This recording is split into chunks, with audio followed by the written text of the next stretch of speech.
Com o boom do mangá nacional, liderado pela revista do Mega Man e pela Hyper Comics, surgiram várias revistas do gênero nas bancas entre 96 e o início de 2000. Tínhamos de tudo: revistas mais autorais, coletâneas de histórias, muito hentai e, claro, paródia.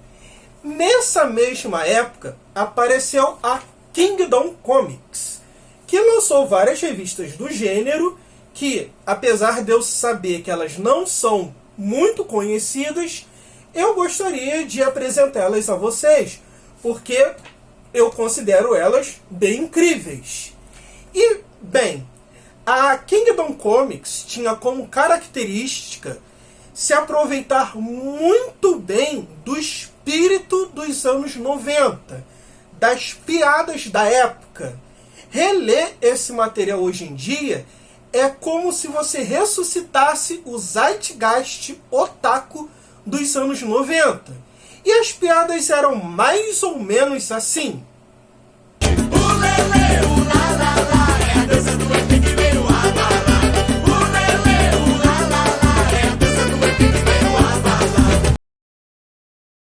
A editora estreou com duas revistas, a Manga Brasil e a Aniparo. A Aniparo tinha uma proposta bem interessante. Ela ia fazer uma espécie de torneio das trevas de Yu Yu Hakusho, só que somente com animes. Eles iam pegar os animes mais famosos da época, fazer um trio de personagens, à la The King of Fight, e eles iriam lutar para decidir qual era o melhor anime de todos os tempos. E só podia participar quem tinha anime. Isso rendia várias piadas com Kyo, Shizuru e Iori, que eram personagens da SNK, que na época que a revista foi feita, ainda não tinham anime. Enquanto outros personagens da SNK, como Fatal Fury, Art of Fight e Samurai Shodown, já tinham, inclusive estavam na revista. Muita piada interna do meio otaku era usada nessa revista. Como, por exemplo, o anime do Art of Fighter ser uma bosta, e bem, era mesmo. O Sensui de Yu Yu Hakusho ter talento para jogador de futebol.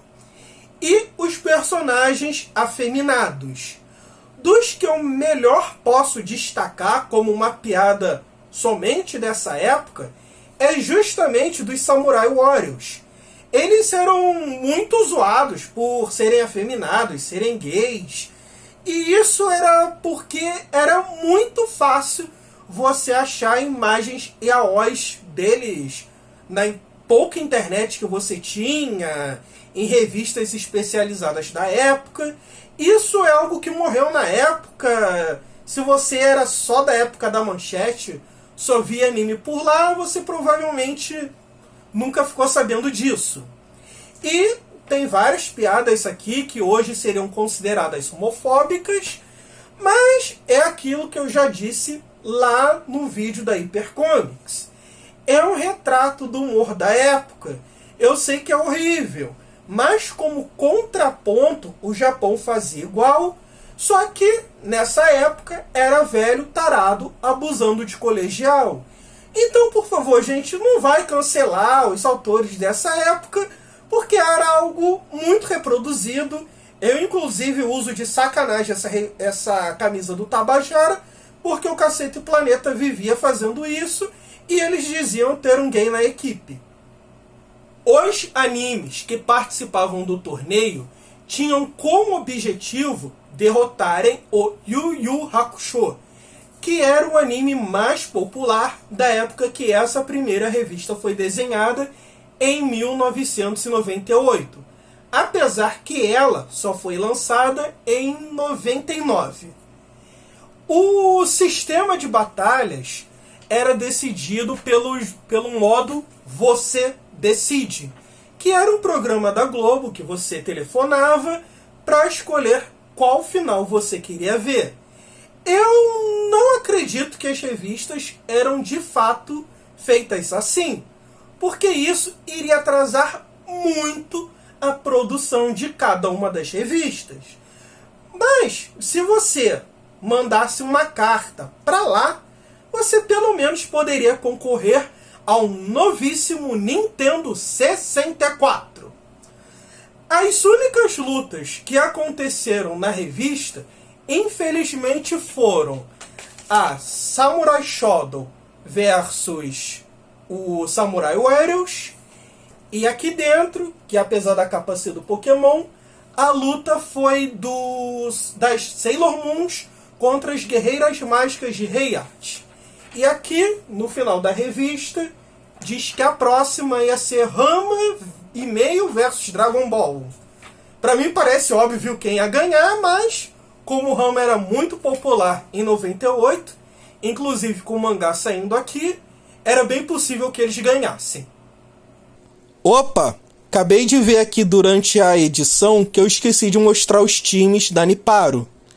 Aqui no caso, Guerreiras Mágicas, Sailor Moon, o Fly, Dragon Quest, o Dark Schneider e o JJ, eles eram inseguranças. Pra quem não sabe, é Bastard e Zillion. Ranma, Dragon Ball Z, Street Fighter, Samurai Shodown ou Samurai Spirits, Fatal Fury, os Samurai Warriors, o Super Campeões junto com o Sensui, né? Que ele tinha talento para jogador de futebol, time do Shurato, time do Cavaleiros do Zodíaco. Aqui a gente vê que o Leiga e o Shun são expulsos do time por serem gays. O mesmo caso acontece com Kurama. Então aqui eles formam o Super Gay Team, que era para se vingar contra a homofobia dos outros personagens. Como eu disse anteriormente, aquelas piadas homofóbicas dos anos 90. E aqui os times reunidos para descer o cacete na turma do Yusuke. As outras histórias que a gente via na revista, elas eram mais parecidas com as paródias que a gente via na Hypercomics. Ela normalmente misturava animes, como por exemplo, essa primeira aqui, de Sailor Moon, misturando Dragon Ball, e a Megami-sama, aqui no final. Essa daqui, zoando Pokémon, porque era o que estava começando a fazer sucesso na época, que tinha estreado lá no programa da Eliana. Tinha essa paródia aqui também de Heiart, e a história é bem parecida com uma que tem na primeira Hypercomics, que a ideia é essa, é a autora do mangá filmando como se fosse um filme, o anime. E na verdade esse tipo de história tem bastante aqui, tem isso com Teletubbies, tem isso com Dragon Ball. Tem essa daqui de Megami-sama, que basicamente é um capítulo do mangá normal, não faz crossover com nenhum outro anime. E tem essa daqui, que é minha favorita, do Evangelion, que é desenhada pelo P.H. Marcondes. E a coisa mais legal é que na época ele tinha desenhado o Mega Man número 3 e ele faz uma referência. Tá vendo? Aqui, o mesmo desenho, e ele bota o Mega Man aqui, no caso X. Só que a melhor parte dessa história é uma zoeira com o padre Marcelo Rossi, que é o que caracteriza o humor dessa revista, que é se aproveitar do zeitgeist otaku dessa época. Por falar nisso, eles sempre zoam os Teletubbies. Aqui, ó. Teletubbies. Teletubbies. Teletubbies novamente. E os Bananas de Pijamas, também aparece direto. Aqui, os Teletubbies de novo. Olha, nada é mais final dos anos 90 do que a primeira história da Aniparo Ultra. Aqui nós vemos o Ratinho, que para dar Ibope, traz o Goku e o Vegeta para o programa para dar Ibope. No final ele atrai o Majin Buu. O Majin Buu derrota aqui vários personagens de anime da época. O Goku se funde ao Ratinho, porque era a única saída. O Ratinho vira Super Saiyajin, derrota o Majin Buu e vence a Globo em Ibope. Na época eles tocavam uma musiquinha. Se você reparar, aqui o Goten e o Trunks vão assistir o programa do Ratinho no palco. Pode parecer esquisito, mas no finalzinho dos anos 90, o Ratinho era ídolo das crianças. Tanto que o Xaropinho tinha chocolatado, tinha boneco, e o programa era principalmente assistido por crianças que queriam ver baixaria e peito de fora. Opa! Desculpe interromper o seu vídeo, mas os vídeos sobre Mega Man e a Hyper Comics deram bastante audiência e bastante inscritos. Então eu vou continuar fazendo esses vídeos sobre quadrinhos de anime, da cultura pop dos anos 90 e início de 2000. Os próximos que eu já tenho pronto o roteiro são os de Tokusatsu da Ebal e o do Rama, da editora Animangá, que eu vou contar o contexto histórico e algumas curiosidades da época. Eu ainda vou comentar outras revistas, como Animax e a Herói, só que por enquanto eu vou focar nos quadrinhos. Então, você comenta aqui qual o vídeo que você vai querer, no caso, qual desses dois, e para o YouTube não achar que é spam, você comenta o nome, mais alguma coisa, um número, sei lá. Conto com vocês. A Manga Brasil contava com 3 grandes nomes saídas da revista do Mega Man, como por exemplo o Daniel HDR, o Rogério Hanata e o Eduardo Miller, que coloriu essa última edição do Meguinha. O Eduardo Miller fez muito sucesso internacionalmente, fazendo design de CDs, pôsteres, camisas de rock, e o estúdio dele vivia cedendo desenhistas para outras revistas do gênero mangá e hentai nessa mesma época. A Manga Brasil vinham com 2 histórias, Intron e Bad Doll. Porém, os editores tiveram a brilhante ideia de dividirem o primeiro capítulo de cada uma das histórias nessa edição, o que tirava o interesse do leitor, já que as histórias não foram apresentadas de forma correta. Para você ter uma ideia, a Intron, que dá capa à primeira edição, ela nem aparece aqui dentro da revista direito. Ela aparece aqui só nas primeiras páginas e, sinceramente, eu não sei nem o que ela é, nem do que essa história se trata. E, pô, como é que vai me convencer a comprar isso? A única coisa que eu sei é que ela parece com a Alita, do Battle Angel Alita, e só. A segunda história se passa no longínquo ano de 2017. A história tem um clima bem parecido com as obras do Masamune Shirow, de Appleseed, e que faziam muito sucesso na época com suas obras. Os traços e as cores e a narrativa do Rogério Hanata me agradam bastante. Se isso aqui tivesse sido lançado separado ou tivesse sido lançado de forma decente, eu com certeza tinha comprado isso daqui. Pena, né, que não deu certo. E se liga nesse alien vestido de Cavaleiros do Zodíaco. Na segunda edição, meteram o Samurai X na capa para ver se de repente alavancava as vendas. A iniciativa não deu certo e, infelizmente, eu não tenho mais essa revista para mostrar para vocês. Com o fracasso das duas revistas, os editores resolveram juntar as duas e criarem a Power Comics. Essa que sim se aproveita de todo o zeitgeist da época, todo o espírito geek do comecinho dos anos 2000 e final dos anos 90. Ela não se limita a zoar apenas animes. Apesar das histórias centrais estarem geralmente focadas no Yu Yu Hakusho, Pokémon e Dragon Ball, ela zoa muito ET Rodolfo, Spawn, Gen 13, No Limite. Cara, tem muita coisa aqui. Tem Cacete Planeta. Dá só uma olhada nessa capa e eu vou mostrar ela por dentro. Se liga nessa capa daqui.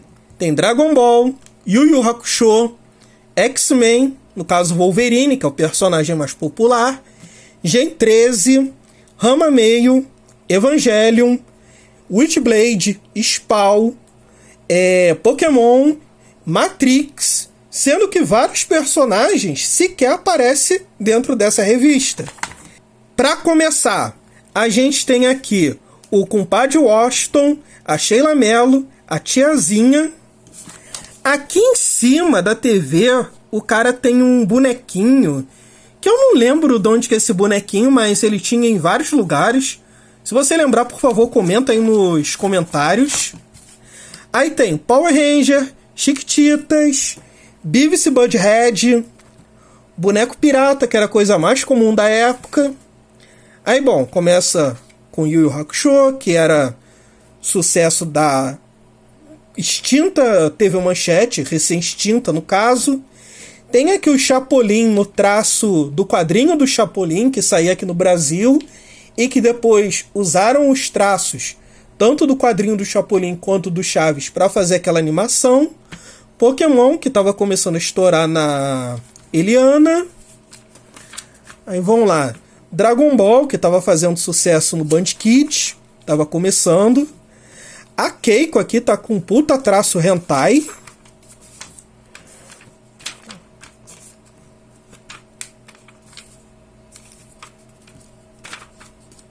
Aí tem, claro, os Teletubbies, que hahaha, são assassinos.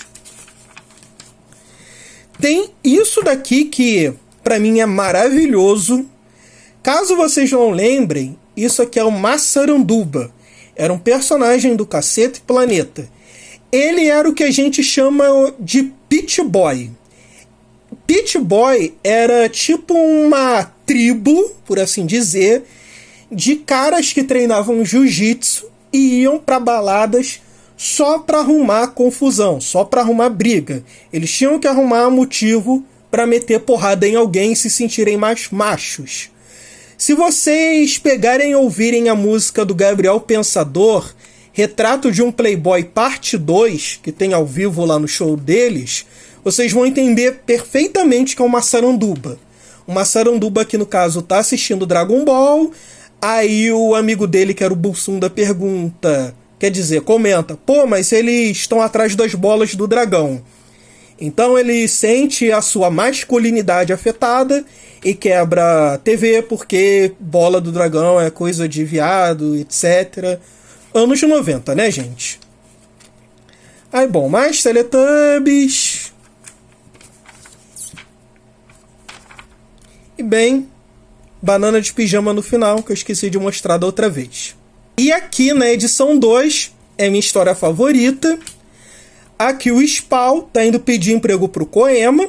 Koema rejeita, porque ele já tem um detetive que é muito bom, que resolve todos os casos e que é muito forte. Mas, como ele não tem esse detetive em mãos agora, ele vai chamar mesmo o Yusuke. O que é uma ideia bem legal, porque, de fato, o Spawn e o Yusuke têm várias coisas em comum, de ser um morto que ressuscitou e está a serviço, no caso, um do céu e outro do inferno. Aí, bom, eles vão destruir, eles vão, na verdade, impedir uma coisa que está acontecendo na Torre de Tóquio. que é outra piada comum da época, que era do Zeitgeist normal, porque várias coisas aconteciam na Torre de Tóquio. Aqui, novamente, tem Bananas de Pijama, tem outros personagens da época, tipo aqui o... é o Phobos, lá do Darkstalker, Mega Man. Aí os Cavaleiros do Zodíaco e as Guerreiras Mágicas vão tentar ajudar, porque o anime deles estão sendo esquecidos. Eles pensam que o Sensui vai abrir um portal para o inferno, mas na verdade não é isso. Na verdade ele quer transformar todos os animes em personagens da Disney. Tem aqui uma ilustração bem legal dos Cavaleiros meio Disney. E parar pra pensar que hoje em dia, de fato, a Disney compra a porra toda e deixa o molde dela. E na segunda história, a gente vê aqui uma paródia de Arquivo X com anime. E que não começa com anime, que é o Homer, que teve problema na empresa de energia nuclear por causa de um gremlin. Aí o Yusuke e a Serena são chamados para investigar o caso, porque provavelmente alguma coisa de alienígenas. Aí o suspeito tá aqui o Shoei, um personagem do Art of Fight, o Wolverine, o Hanya do Samurai X. Nenhum deles tem a ver com o suspeito. Aí eles chamam o Ash, porque ele é, por assim dizer, especialista em monstrinhos, tipo Pokémon. O suspeito é o Vega. Eles vão atrás do Vega, só que é o Vega errado, porque o Vega, na verdade, era o Mr. Bison, que estava por trás de tudo. E o plano do Vega era misturar Pokémons e dominar o mundo através de fusões. Aqui, no caso, ele está fundindo o Pikachu e o Mokona e transformando no Bugu da Turma da Mônica. Aqui tem a fusão de vários Pokémons com o Mr. Bison. É bem legal, na verdade, esse desenho e a criatividade dessa revista. No final, o Yusuke se funde com o Bulbasauro, o Squirtle, se eu não me engano, o Ash com o Pikachu, a Serena com o Magikarp, que não serve de nada. Eles salvam um dia, aqui. Tem aqui uma piada que no final, na verdade, não era o Mr. Bison. Quem estava querendo dominar o mundo era o Pink e o Cérebro. E eles deixam o Pink e o Cérebro lá com a Lua. E no final, uma piada já típica aqui de qualquer paródia de Arquivo X, que o cara não acredita em alienígena e ele está cercado aqui de alienígenas como o Predador, o Vegeta, o Piccolo, o ET do Spielberg, um carinha aqui da Espada da Galáxia lá do Caçaro, e etc. Nas edições 3 em diante, a revista ela diminuiu de tamanho. Se você ver, olha, 2 dá o tamanho de uma das antigas. Porque, claro, né, eles tinham que cortar custo para ver se tinham algum lucro.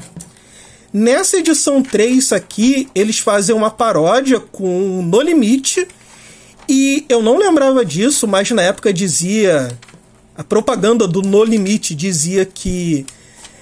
Antes da fama, os artistas tinham que fazer provas numa ilha deserta, porque isso iria preparar eles para um caótico mundo da fama. E aqui eles aproveitam para socar o Spawn, que não tem diferença nenhuma nessa história, está totalmente descaracterizado. E aqui no outro time tem Gen 13, que está aqui só para mostrar a bunda. O Tenshimuyo, também bem descaracterizado, sempre fazendo piadinha que querem casar com o Tenshin. Também estão aqui de graça, só para ver se a revista vende. No caso aqui, todo mundo tá bem que de graça, sabe? Podia ser qualquer personagem. Aqui o Spawn, ele rouba um ovo de dinossauro para fazer um omelete. Cara, esse final não tem nada a ver. Essa história é bem fraquinha. Aqui, tanto para vocês verem no final como eles queriam aproveitar os personagens que estavam em moda na época, eles colocam o Yusuke, o Spawn, a menina aqui do Gen 13, uma referência que é o Cacete Planeta, e a próxima história é um Luau, aqui com personagens de anime, principalmente Cavaleiros do Zodíaco. Eu não tenho essa Power Comics 4, nunca vi nem a capa. Se você tiver e quiser vender, por favor, deixa aqui um comentário que eu vou querer. E a quinta edição, que é a última, tem esse traço aqui mais diferente. Eu nunca mais vi esse autor, mas eu via bastante a arte dele lá na época do Orkut. Eu, sinceramente, não acho muito legal esses narigões aqui, meio descaracterizado, mas, bem, é o estilo do cara, não vou julgar por isso. Só não é do meu agrado. Aqui a história é simplesmente o Goku vai pra terra do Superman, o Superman vai pra terra do Goku, eles trocam de vida, eles fazem exatamente a mesma coisa. Eu não sei por que o Superman se transforma em Super Saiyajin. Afinal, não é porque ele tá no mundo do Goku que ele vai poder virar Super Saiyajin. Afinal, ele não é um Super Saiyajin, né? Bem, a história é essa. Sinceramente, essa daqui também é bem fraquinha. Acho que eu prefiro até a anterior. Talvez seja só uma implicância aqui com o traço, que eu realmente não gostava nem na época do Orkut. E a próxima história é essa aqui, que era uma festa de gala com personagens de anime. Dá pra ver aqui a Asuka, o Shinji e o Seiya. Infelizmente ela nunca saiu. A editora, por fim, teve a Power Sexy, uma revista hentai, ou melhor, uma versão hentai da Power Comics. E era uma versão hentai mesmo, porque apesar de ter putaria, ela ainda mantinha bem as paródias e era tão engraçada quanto a sua versão de classificação livre. A Power Sexy recebeu alguns grandes artistas da época. Os que eu melhor destaco é a equipe do JVC, que fazia Hypercomics, e o Sidney MT, que havia desenhado a Mega Man 8 e que fazia várias edições da Hentai X. Na edição 3, tivemos uma autoparódia do torneio de animes que acontecia lá na Nipparo. Aqui nós vemos uma luta entre Yu Yu Hakusho e Sailor Moon. E na edição 5, a gente tem quase isso. Só que é uma competição entre os animes Samurai X, Sailor Moon e Yu Yu Hakusho pela Beldande, do anime A Megami Sama. A Kingdom Comics também tinha uma revista chamada Anime Nation, que era uma revista especializada em animes, que infelizmente eu nunca tive nenhuma, e ela tinha a Hanime, que era uma revista hentai feita pelo Sérgio Peixoto, da Animax, que pode parecer estranho, mas era uma revista falando de forma séria e crítica sobre vários produtos hentais, dica de jogos, doshinji, paródia. Cara, essa revista era muito boa, ainda é muito boa. Pô, sinceramente, se um dia vocês quiserem, quando eu for fazer o programa falando da Hentai X, eu aproveito e falo dessa também, porque ela merece ser comentada. É uma revista de uma ousadia e de um conteúdo que eu jamais poderia imaginar isso sendo feito aqui de forma séria. Infelizmente, as revistas da Kingdom Comics são bem difíceis de achar hoje em dia. E eu sei que vai ter muita gente querendo ler, etc. E, bem, eu vou deixar aqui no link do comentário fixado um link para as 6 edições da Power Sex. Não se esqueça que é um conteúdo mais 18, tá? E se por acaso algum dos autores se incomodar, é só falar comigo, que eu tiro do ar. E não deixam de deixar seu like, curtir, compartilhar, comentar se vocês lembram dessas revistas da época, qual eram suas preferidas. E é isso aí. Falou! É isso aí, pessoal. Se você curtiu, deixa seu like, se inscreva, compartilha, comente. Se você não gostou, dá dislike, compartilha em grupos que você acha que também não vão gostar, me xinga nos comentários, se inscreve para ver as próximas merdas que eu vou falar. E é isso aí. Falou!